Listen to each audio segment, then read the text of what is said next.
விழுப்புரத்தில் ராஜ் டிவி தொலைக்காட்சியின் செய்தி எதிரொலியாக இடஒதுக்கீடு தொடர்பான தவறுதலால் கல்லூரியில் பயில முடியாமல் பாதிக்கப்பட்ட மாணவிக்கு தற்போது கல்லூரியில் பயில விண்ணப்பம் ஏற்கப்பட்டுள்ளது. விழுப்புரம் மாவட்டம் விக்கிரவாண்டி அருகே உள்ள அத்தியூர் திருக்கை கிராமத்தை சார்ந்தவர் வினிதா.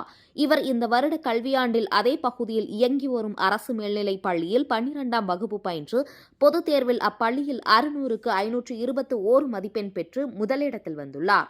இதனைத் தொடர்ந்து பொறியியல் படிப்பு படிக்க ஆசைப்பட்டு கல்லூரி சேர்க்கைக்கு விண்ணப்பித்து கலந்தாய்வுக்காக விண்ணப்பிக்க இணையதள மையம் சென்று அரசு பள்ளியில் 1ஆம் வகுப்பு முதல் 12ஆம் வகுப்பு வரை படித்த மிகவும் பிற்படுத்தப்பட்ட வகுப்பினருக்கான 7.5% இடஒதுக்கீட்டில் விண்ணப்பிக்க கூறியுள்ளார். ஆனால் இணையதள மையத்தில் பதிந்த நபர் தவறுதலாக பொது வகுப்பில் விண்ணப்பித்துள்ளார். இதன் காரணமாக தனியார் கல்லூரியில் இடம் கிடைத்து பணம் கட்டி படிக்கும் நிலைக்கு ஆளானதால் பெற்றோர்கள் மாணவியை பணம் கட்டி படிக்க வைக்க முடியாது என கூறி கல்லூரிக்கு அனுப்பாமல் நிறுத்தியுள்ளனர். எனவே இது தொடர்பாக பாதிக்கப்பட்ட மாணவி ஒரு வாரத்திற்கு முன்னால் மாவட்ட ஆட்சியர் அலுவலகத்தில் புகார் மனுவை அளித்தார்.